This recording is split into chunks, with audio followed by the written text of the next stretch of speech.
Great.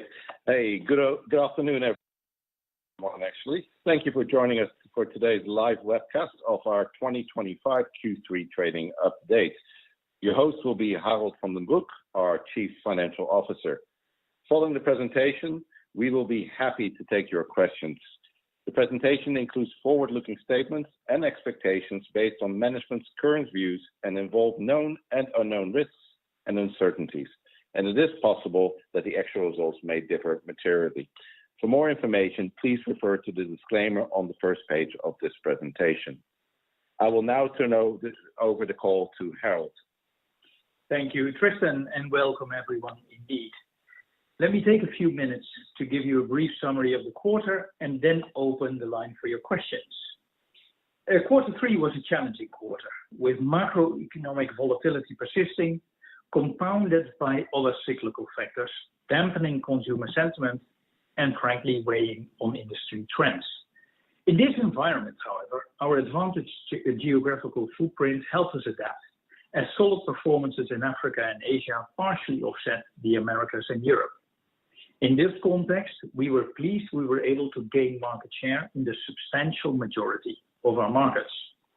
During the quarter, we also announced the FIFCO transition in Central America, adding to our growth profile and earnings accretion upon completion in the first half of next year.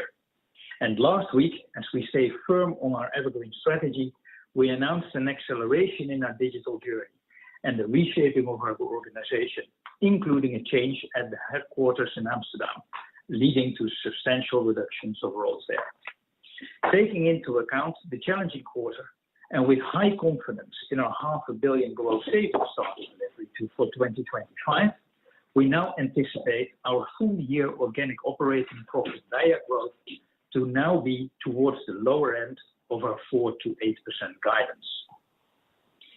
Let's take a look at our financial highlights for the quarter. Net revenue BEIA for quarter three came in at 7.3 billion euros, a slight decrease of 0.3% organically, with year-to-date positively growing 1.3%. Net revenue BEIA per hectoliter increased by 3.6%, led by pricing to mitigate inflationary pressures and by a positive mix effect from portfolio premiumization. Beer volume was down 4.3% organically for the quarter, with growth in Africa and Middle East, but declining volume in Europe and the Americas. Our premium beer volume was down 2.2%, with brand Heineken down 0.6%, though year-to-date both are growing, further building the quality volume mix in our portfolio. Let's take a look at the moving components of net revenue BEIA. Price mix was up with 3.3%, led by pricing of 2.3% to mitigate inflationary pressures, as already said, and by a positive mix effect of 1% from portfolio premiumization, especially in Africa, Middle East, and in Asia Pacific.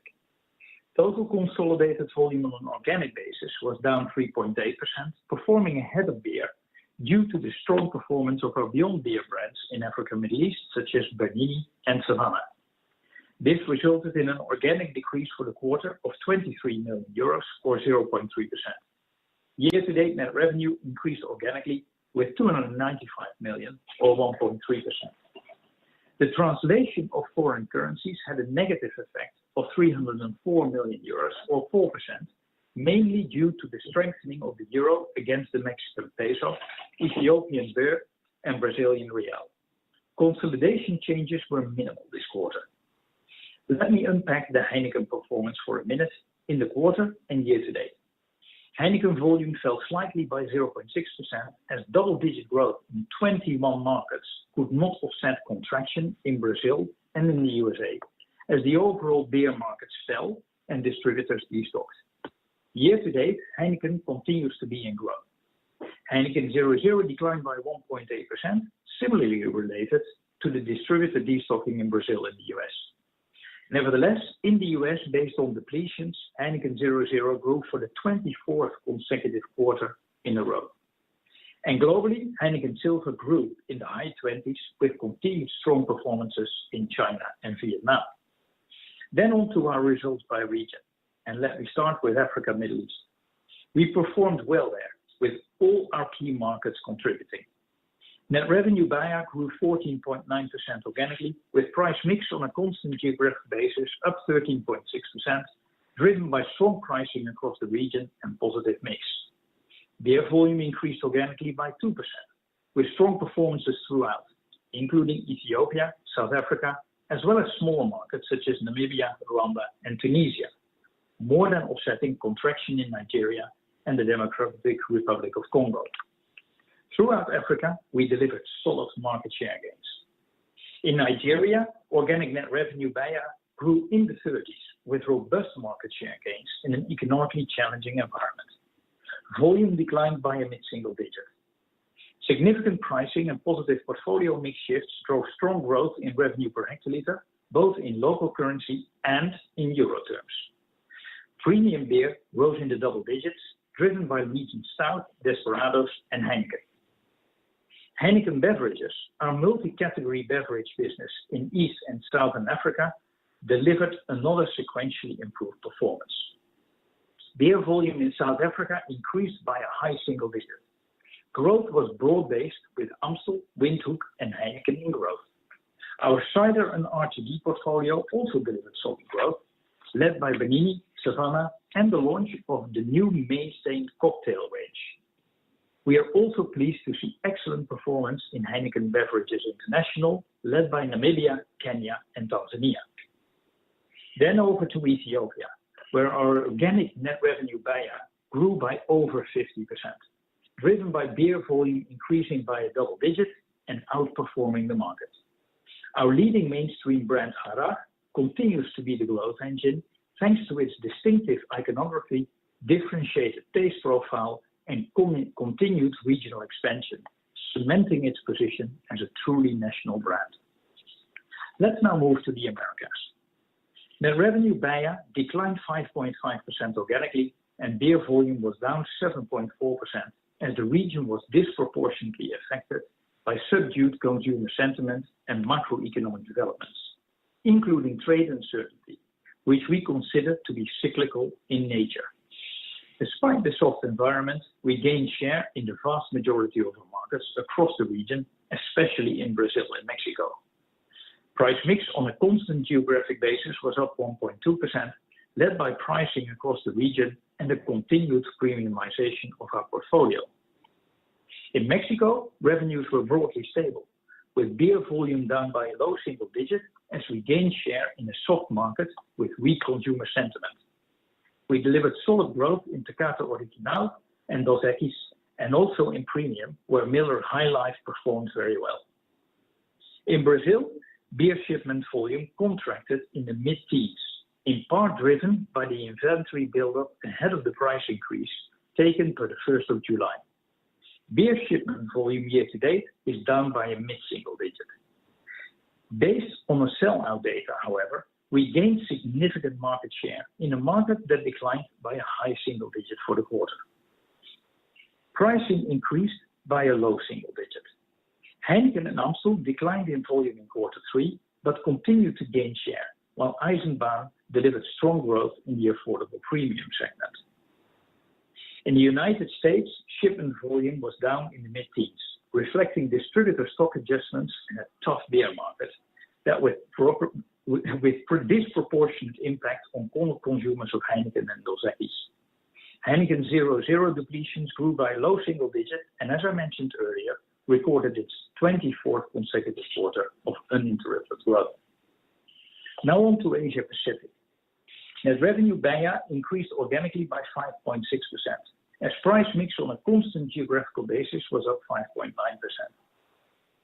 Beer volume declined by 0.8% as strong growth in Vietnam, Myanmar, and Laos could only partially offset lower volume in India and Cambodia. In Cambodia, our business continues to be challenged in a fiercely competitive environment. Consolidated premium beer grew by a high single digit, led by Heineken Silver, Kingfisher Ultra Max, and our stout portfolio.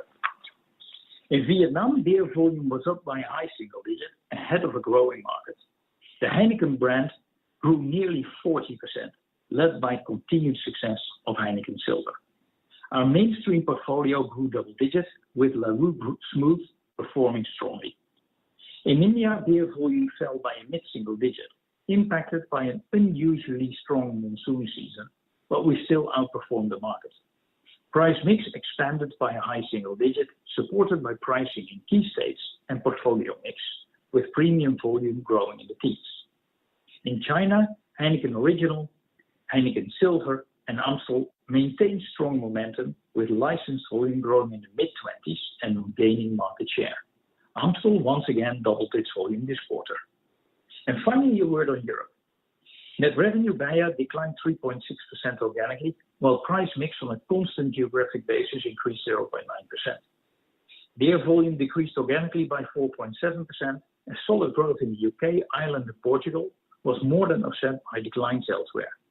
Nevertheless, we saw favorable channel developments, with the on-trade performing better in the quarter, though not in growth. In the UK, beer volume increased by a low single digit, outperforming the market.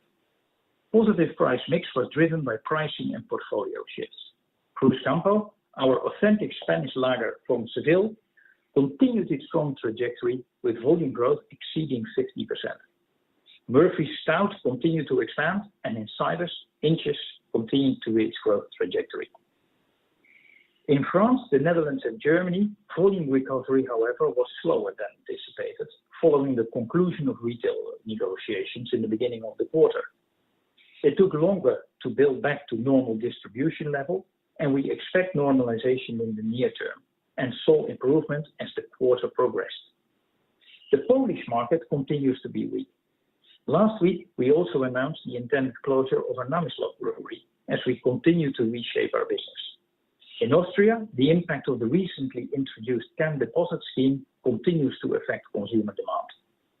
Spanish volumes were stable, and we saw strong performance in Portugal, growing beer volume by a mid-single digit, led by Sagres, while Birra Moretti and Murphy's Stout drove the volume growth and market share gains led in Ireland.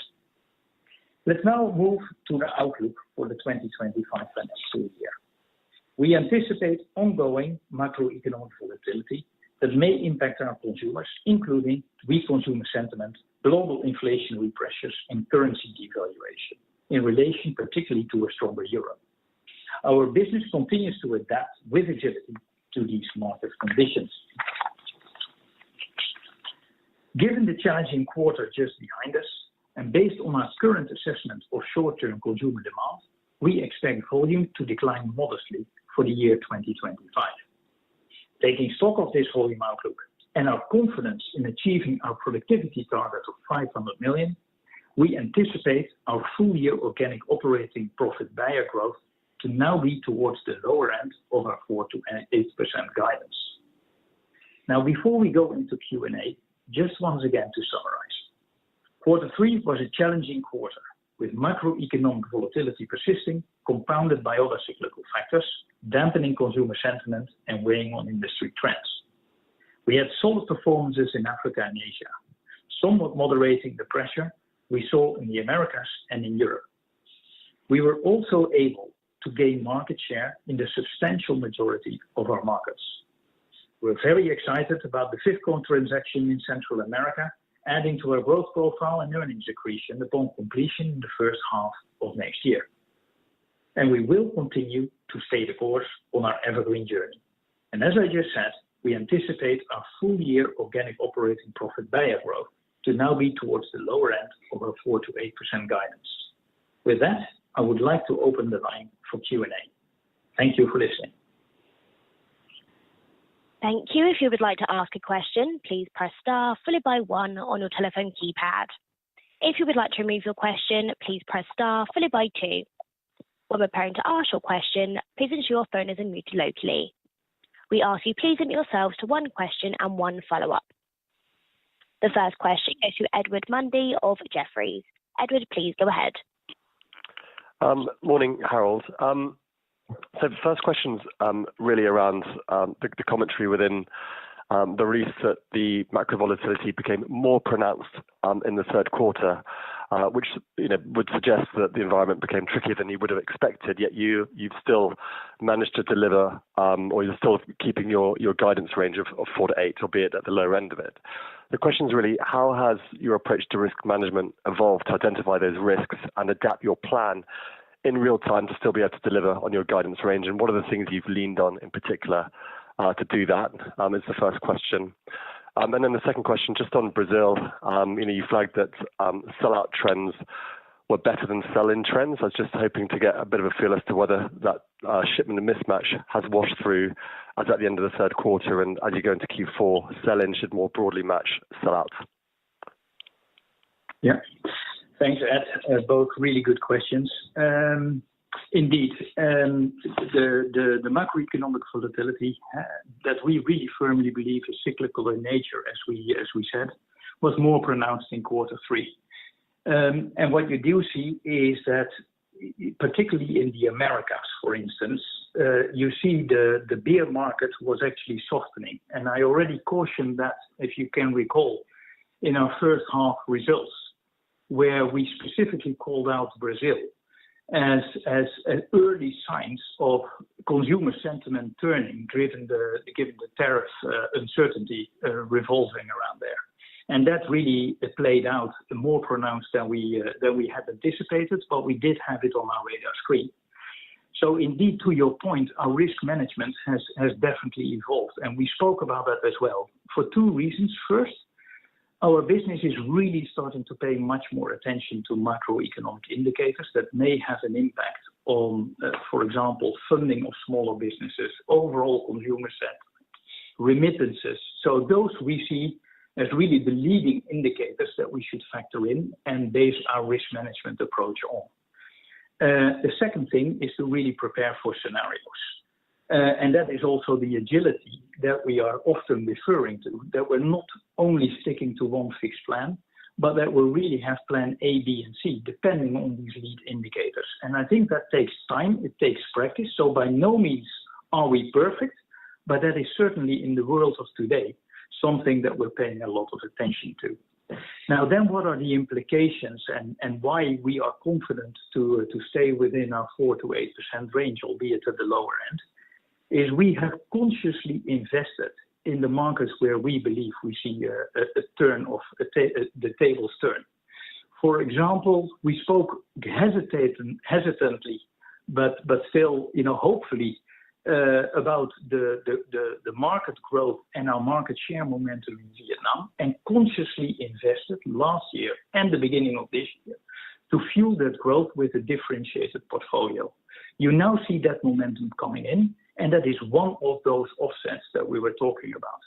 In Ethiopia, to give another example, we really are very pleased with how the business is performing. And also there, we adapted to hyperinflation, and our business really came out stronger, is what we believe, and they're now repaying their debts, as they would call it themselves. You also see the cost measures that we've taken in Nigeria, but also the continued progress in South Africa. We haven't taken shortcuts, and at this moment in time, these markets that I'm just calling out are able to rebalance somewhat the trickier times that we see in the Americas and to some extent in Europe. So that is really the portfolio management that we're aiming to do, and that's why we can, together, of course, with a very good grip on our cost performance agenda, able to stay within that range. To your second question, the Brazil sell-in versus sell-out, I also recall that this was a key theme in our half one results, where we already flagged that we had to take one-off adjustment measures. The only thing, of course, that you will appreciate is you take a snapshot about what needs to happen in which channel and what level of stock adjustment we need to take. But if the market continues to go backward, like we've seen in quarter three in Brazil, that impact still worked through in the quarter. And together with the pre-price increase stock up, that needed time to rebalance. And to your question, yes, we believe that at the end of September, that is now fully balanced out, and we see healthy stock levels in as far as we see the market. We don't have 100% coverage, but we got a good coverage about the stock that in trade that we see out there.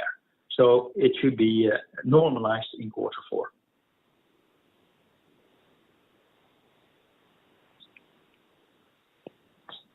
Thank you. The next question goes to Sanjeet Aujla of UBS. Sanjeet, please go ahead. Good morning, Harold. A couple from me, please. Just firstly, on pricing in the Americas, still seems to be quite low in the context of where I think at H1 you highlighted higher transactional FX headwinds in the region.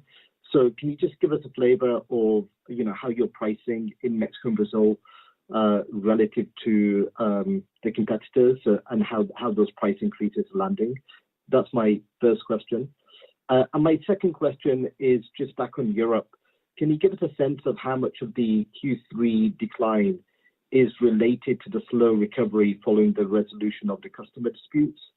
And as we look forward, do you expect to fully recover or recover at least a vast majority of what you've lost in the first 3 quarters as a function of those disputes? Thank you. So look, we're really trying to manage pricing, of course, by getting the best balance between two. The first, what will we need to do for a healthy business? And indeed, to your point, foreign exchange has significantly moved year on year, and we do need to take that into account. And that's why we also took later than our competitor this year pricing in Brazil. But also the other reality is consumers and competitors. And therefore, we really are quite disciplined market by market to look at what is the right pricing and revenue margin growth strategy to not lose consumers and to not be outpriced versus competition, because that would really have a significant impact on our market shares. And as you saw, we are still very happy with our market share gains to date in both Mexico and Brazil. So we will continue to look at pricing. We've taken July in Brazil, and we are taking pricing in Mexico around Q4. But we do that in moderation because we also really look at the competitive environment. And if needed, we will compete for volume share accordingly. So we're going to pay close attention to make sure that we stay on the healthy side of that range. But we do expect a little bit of pricing also to come in the second half or in the remainder of the year. Now, on Europe, let me just be short there. Indeed, it was slower recovery, and it was basically driven by the fact that both market sentiment is a relative weak, but also in those stores, we have to organize for shelf replenishment. It's not like an army of people were just waiting to vacate shelf positions and put our product back in stock. There were no empty shelves. We just had to renegotiate store by store and bring distribution back to expected levels. And frankly, that took a lot longer than I would have liked, and I also would have expected. So I'm not happy with how long that has taken, and I know that the team is really on top of this week by week. There are trackers in place at store and outlet level to see what can be done. We believe that this is really now behind us. We're at the last 5 to 10% of claiming back the distribution, and therefore we expect certainly by the end of this year, if not sooner, that this situation is firmly behind us. And sorry, just a quick follow-up. Do you think you can fully recover or at least recover the vast majority of what you've lost, or is that a difficult thing to call out? No, I think we have, and as I said before, we have negotiated a full recovery, and we really are working hard to achieve that. And maybe just to give you a bit of a point of indication about the magnitude, about a third of the volume loss in Europe in the quarter was related to this late restocking. The rest is mostly a combination of market share in some of the markets like Poland and general market softness. Great, that's very helpful. Thank you. The next question goes to Simon Hales of Citi. Simon, please go ahead. Thank you. Morning, Harold. Morning, Tristan. So it's just a couple from me then. Harold, could you just delve a little bit deeper into perhaps the underlying market dynamics you're seeing in Brazil and Mexico as we've been through the quarter and come into Q4? In particular, what are you seeing around the state of the consumer? Any real changes in consumer offtake behaviour that you're noting in the current environment? And then my second question was around your comments around the improving on-premise performance in Europe that you noted. How broad-based was that, and could you talk a little bit about the performance of the UK pub business in that context? Sure. So let's start with the underlying dynamics. It's a good and interesting question, and actually one that makes me happy to talk about it, because we really, really do firmly believe that what we're currently seeing in the Americas is cyclical. And why do I say that? Because the beer fundamentals, for example, in Brazil, remain very strong. There is continued population growth. There is income growth, although at this moment in time, uncertainty because of the tariffs and the high interest rate that we talked about last time. But interestingly, what you do see is that the competitive environment is actually quite healthy in that sense. Both our main competitors and ourselves are really starting to continue accelerating the development of the beer category, driving premiumization, affordable premium. The up-trading in the market continues, and therefore, if you see the volume impact in the market, it really is economy variants that are continuing to lose. So we believe that the dynamics, the underlying fundamentals of population income are there, and that the category development is actually pretty healthy. We also have indications, but of course this is not for me to comment further on, but that the Petropolis competitor is really struggling somewhat, and therefore the market dynamics as such are really conducive to further category development and therefore shifting towards mainstream and premium. And this is exactly what we have been championing for so many years. It's also important to realize that Heineken Brazil, in aggregate, continues to gain market share, and that Amstel and Heineken continue to do so as well. So within a subdued market context in the quarter, we actually see continued strengthening of our portfolio, now also with Eisenbahn as a third brand, early days, but coming into the fold. So I believe that actually what we see is a temporary adjustment of the market. What Mauricio always tells me is that Brazil is a very fast market. It can go up and down relatively quickly because people are agile in how they adjust. So we're hoping that once the uncertainty is over, we actually see a continuation of the momentum in Brazil. In Mexico, I think all of this is also true, but at way lower levels. We believe that there's still a bit of a weaker consumer sentiment in Mexico, but also there the beer category growth was a bit in decline, but way less pronounced. And also here we see healthy competitive dynamics between our main competitor and ourselves, and we see the early signs of premiumization also happening in that market. So overall, zooming out, we don't see any change to our strategy or to the potential in both markets, Simon, which for us is very important, because otherwise, of course, that is a different adjustment that we need to take. Now on to the UK. The UK was actually a very good performance for us. I don't have the pub numbers at hand, but you will have seen from the announcement that actually our growth in the UK was pretty good. Organic revenue growth grew by a mid-single digit, and beer volume was also up low single digits. Both were outperforming the market, and Cruzcampo was again the champion in its field. Very strong trajectory, but we also saw, for example, Murphy, Stroud, and Cider really starting to drive the further performance. On UK pubs, I think we need to get back to you, Simon. Usually I have that at hand, but I don't at the moment. No worries, Harold. Thanks ever so much.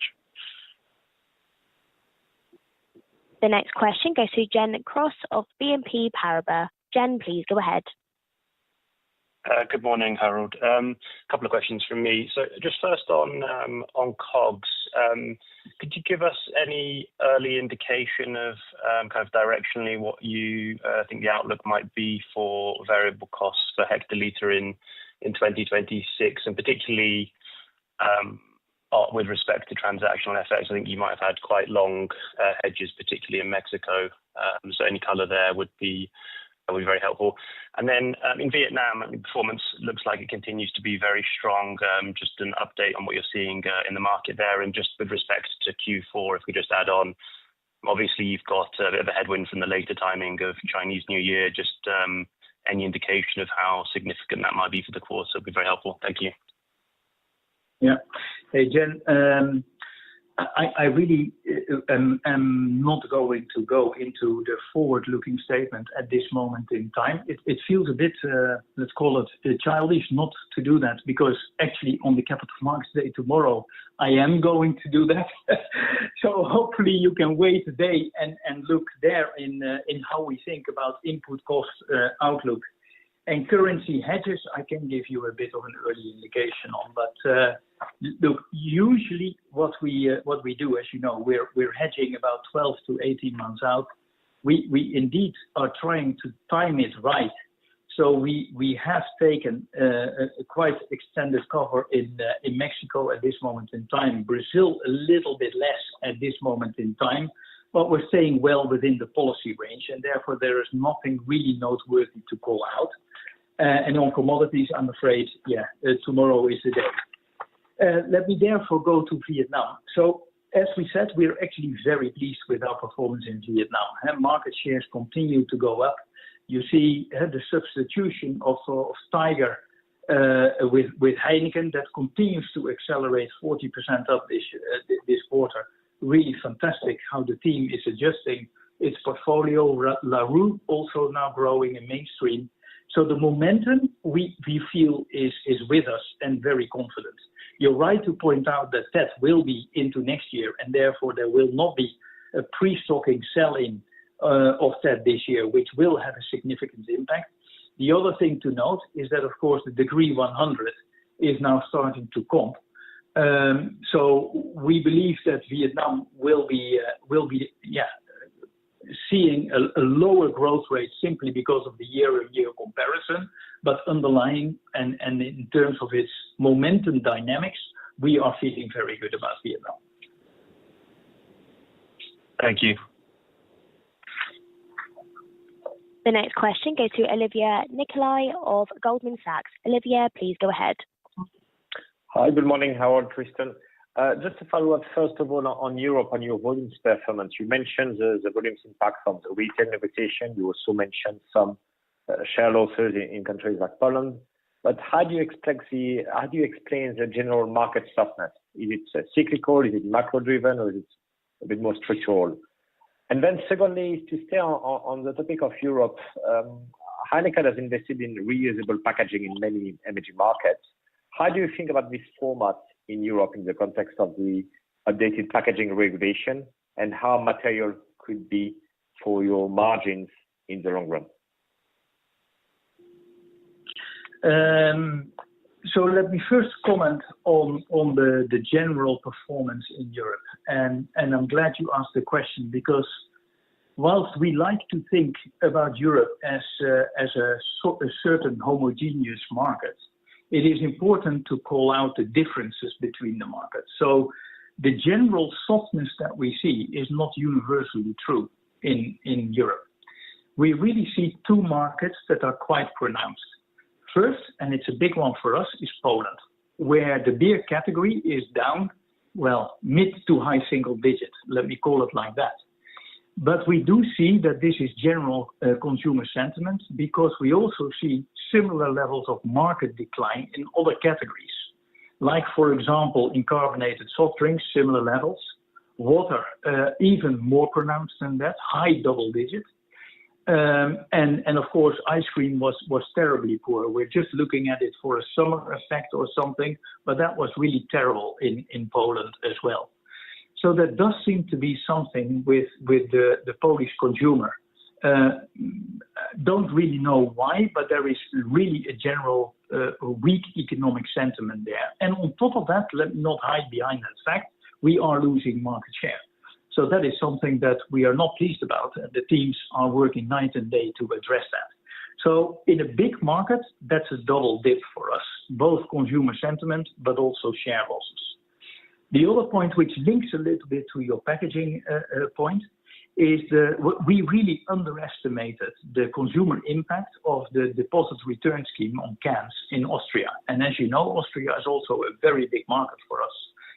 And the proportionate impact was that can market is dropping like 30 to 40% in the initial stages and has not bounced back subsequently, even though the deposit scheme is relatively, not a big amount of money. So those two very large markets really hurt the general category growth. But you also see opportunities.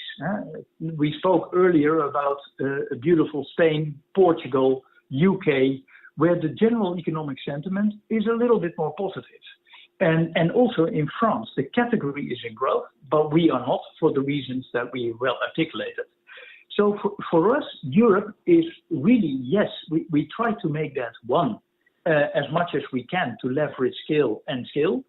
But the consumer trends and consumer sentiments, the categories and portfolio have very different dynamics market by market. So it's important to not generalize on that.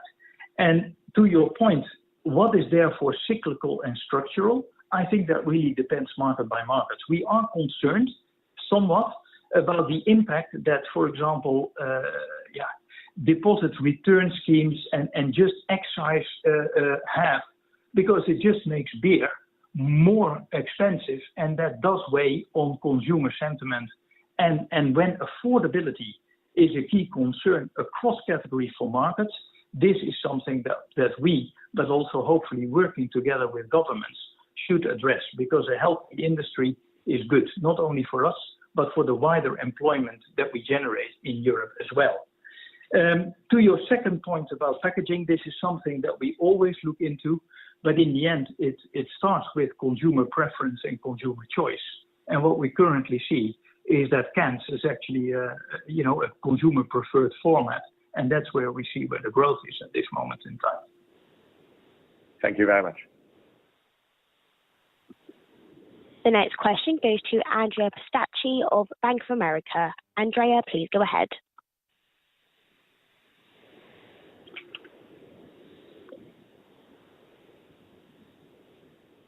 Andrea, your line is open.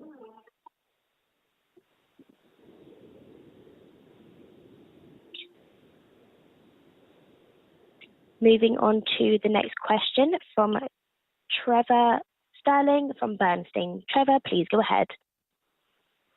Good morning, Harold. Harold, it might be a little bit too early, but if I look forward to 2025 margins and just extrapolating from your guidance of, let's say, low single digits EBIT growth, 4% EBIT growth, 4%, 5%, low single digit revenue growth, you're looking at probably some modest margin expansion.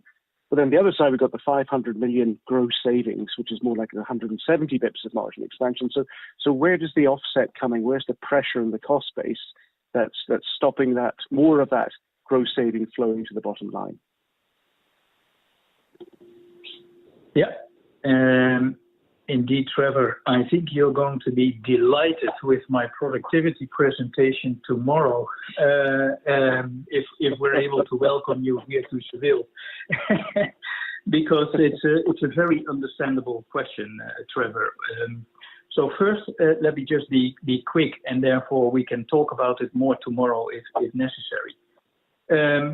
But indeed, we are very cognizant of the fact that margin expansion is important to us, and certainly in the context of more currency volatility, that needs to happen. There are two factors driving the flow through on gross savings. The first one is volume deleverage. And also what you hear us say is that volumes will be down this year, moderately so, but still.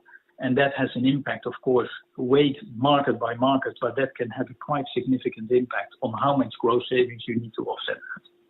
The second thing, and probably as importantly, is that we continue to invest in our business.